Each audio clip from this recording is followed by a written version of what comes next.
Welcome to Confessions by Banana Ketchup. Anyone experience anything similar?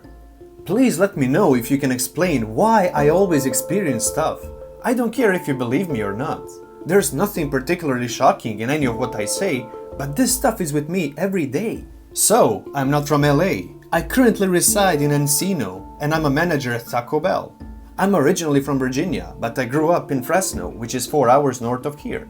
I used to live with my grandma, and when I was a kid, there was one instance where I was eating oatmeal at the table, and I was facing the hallway where the bedrooms are, and I remember looking up and seeing a soldier walk across the hall from one room to another.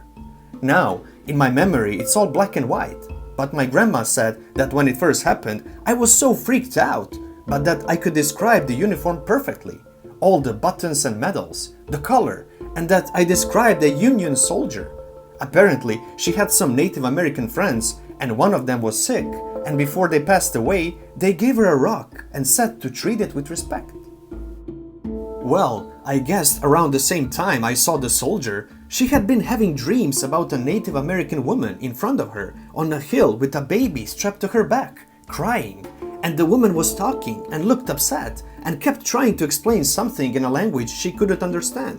So finally lady gestured behind her, and in the distance she saw this line of people walking, and it seemed to go on forever. And there were people and soldiers riding up and down the line, and she assumed it might have been the Trail of Tears. Well, after I saw the soldier, she decided she needed to get rid of the rock, so she contacted a local tribe and explained what happened.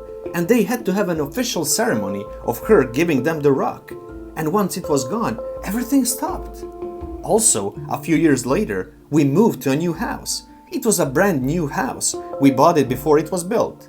It was a 2-story, and I remember, before we moved in, we went to see how the house turned out. As soon as I walked, not even a full 5 minutes later, I heard this screaming, crying sound. It was a brief, but I know I heard it coming from upstairs, and I ran to the room I heard it from, but there was nothing. And a few years later, that room became my baby brother's room. So now, a few years later, I'm in the middle of high school, and I didn't have swim practice, and I was home alone. Just a note, my stepbrother is a year younger than me. He also lived with us at the time, and he had my old TV. That TV makes very specific noise when it's turned on and off. It's that old to where the screen still had a dim light for a bit after turned off.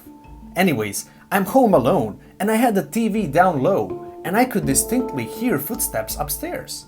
We had all carpet and you could always tell who was walking just by how their feet sounded. But I heard footsteps walking down the long hall sounding like it was coming from my parents' room. And a few moments later, I heard it from the area that was my stepbrother's room. By now, I've muted the TV and was listening very intensely, hoping I was imagining it. A few moments pass, and I hear that stupid TV noise, and all is quiet in the house, which is how I heard it. Couldn't mistake it for anything else.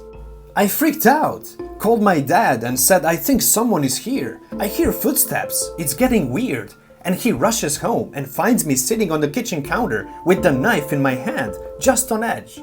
I still know the feeling I felt, because I felt it recently, last weekend. Fast forward to now. I'm in Encino, and even at my place here, I don't feel alone sometimes, and it's not negative that much, but definitely weird, and neutral almost, but feels like it can turn negative if that makes sense. I have a daughter that's almost 1, and being in the city for the past 5 years has kind of dulled the sixth sense I used to have. I can normally always tell the feel of a room, and if it's busy in a bad way or good way, or it's empty. But like I said, the city has kind of muddled everything for me. There is so much going on. Well, last weekend, I went to the gym. I drank pre-workout, which I do sometimes, but I don't gym it up a lot, and when I do, I'm at the gym for almost 2 hours. That day, I only went for about 40 minutes. I go to my boyfriend's house. We don't live together even though we have a kid. Yes, I know. I'll also add, there are times where I don't think I'm alone at his place, but I don't feel it in a bad way. He was with his friends hanging out, so I was home alone with the baby. His parents had gone out after I got back, and I had cartoons on and was trying to put her down for bed, when I just had this rush of negative energy. It was so bad, probably the worst I've ever felt. The hair on my arms and legs were sticking up. I had goosebumps. My heart was racing. The rest of the house was dark, aside from our room. I opened the door to turn on some more lights in the kitchen and whatnot, and I'm holding my daughter, and she looks down the dark hallway and starts talking her baby gibberish. But it's the gibberish she does when she's around people, not the kind when she's playing on by herself. And I know, babies bubble at anything, but this was specific. I was holding her and turned her to face the TV, but she kept trying to look around me and down the hall, and I have restless leg syndrome, and I swear I could not stop shaking, fidgeting, you name it. My stomach was shaky and felt like it had dropped. It was terrible. I felt like I was being watched. Heavily, like everything I did, I felt like if I turned around, I'd see something, and I kept avoiding looking at the hall because I felt if I looked long enough, I'd definitely see something, but not a good thing. I called my boyfriend in tears, telling him he needed to come home. When he did, he blamed it on the pre-workout and said it made me jittery and that I didn't get to work off the energy as much as I normally do. I don't think it was the drink. I think it's exactly what I thought, except that I don't have a clear idea of what the F, you know. Also, his mom is very religious and has multiple Bibles throughout the house that are open and stay open. My grandma thinks his mom knows something is there and uses the Bibles as a barrier since there are so many. I'd just like some assistance or possible theories. Sorry this was such a long post. I always like to make sure people have a full picture or as much as I can explain. Everything up to this point was past. In relation, everything from now is 2020. He's now my ex for unrelated reasons. Also, a lot of times I can get the gist of what someone is thinking or feeling, or I suddenly get this image of them doing something right before they do it. So, if I'm talking with someone, I can feel when things shift for them mentally. And a lot of times, I'm already thinking to myself what they're gonna say, and they say almost the exact same thing, just in their own words. For instance, this guy at work likes me, and I went outside to sit at a table and read because I was early. And I had this feeling that he was either gonna come and wipe down my table to have an excuse to talk to me, or he was gonna send someone to wipe the table to get my attention. And sure enough, he came right out and wiped my table himself. We hadn't even said hi yet, and I didn't think he saw me come in because he was in the kitchen.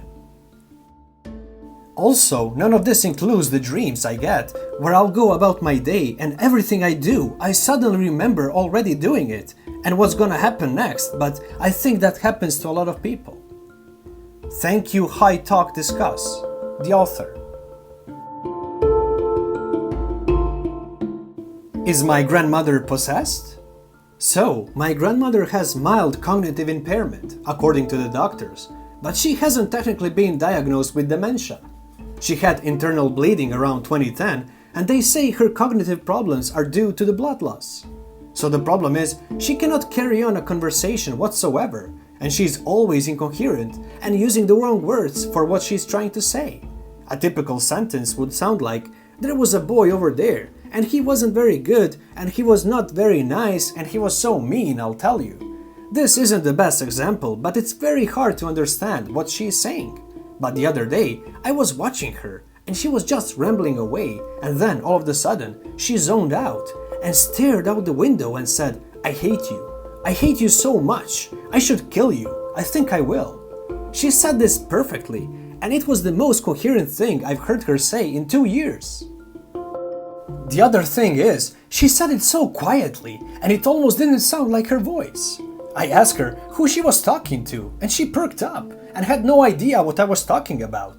She seemed like a completely different person than the one talking about killing someone 5 seconds before. By the way, she lives with my grandfather, and they seem to have a decent relationship. When he's gone, she always asks when he is coming back or where he is. But when she zoned out, she was staring out of big window, but almost in the direction of his chair he always sits in. And today, my mom was watching her, and she did the same thing. Zoned out, stared out the window and said, "I think I'm going to kill you. Yep, if I can, I will." And again, the most coherent thing she had said. So the reason I'm considering possession is their house is known to be haunted. We have heard footsteps on the stairs and upstairs. Attic door opening despite being locked in 2 places. dog toy being rolled out on an empty hallway, candles being ejected off a fireplace. Also, I believe that there is at least 2 ghosts in the house, and one is benevolent, but I'm not sure about the other one. I forgot to add, she keeps talking about the woman upstairs, and grandfather keeps telling her they are the only 2 who live there. Anyways, sorry for the word vomit. If anyone has any thoughts or similar experiences, please let me know. Thank you, Mystical Memery, the author. Shadowman tried to steal a glowing ball from me. So, I was 16 and slept at my first boyfriend's home next to him. When I woke up, I saw a tall, kind of see-through Shadowman at the end of the bed, with no hard edges or face, holding some glowing light orange ball, sphere. I don't know what it was. I was feeling very chill and just observing it, thinking instantly, oh, but that belongs to me, referring to the ball, and it somewhat heard my thoughts, and I guess got scared and dropped the ball, and the ball disappeared, and I got scared too and grabbed my boyfriend's hands, and everything faded to black. I woke up choking and coughing. He told me to never do this again. I told him to turn on the lights. Nothing was there, so I went back to sleep thinking it was a dream. In the morning, I felt that my boyfriend being a little uneasy and asked him what's wrong. He told me about that he woke up the night by me grabbing his hand, and he saw a shadow figure in the room, and it walked past the bed and somewhat took a look at him and went upstairs, and as it disappeared, I started grasping for air and coughing. I freaked out on this so bad. It was almost 10 years ago, and I still think about it a lot. Anyone had a similar experience or an idea? I may be thinking it was something more spiritual, as even though I got scared, I didn't felt the encounter evil or negative. Thank you for your help. Thank you, Lena Nile, the author. Thank you for watching, everyone. What do you think about these stories? Let me know down below in the comments. If you already haven't, subscribe to this channel so you don't miss any new episodes. See you again soon, and until then, please, be safe.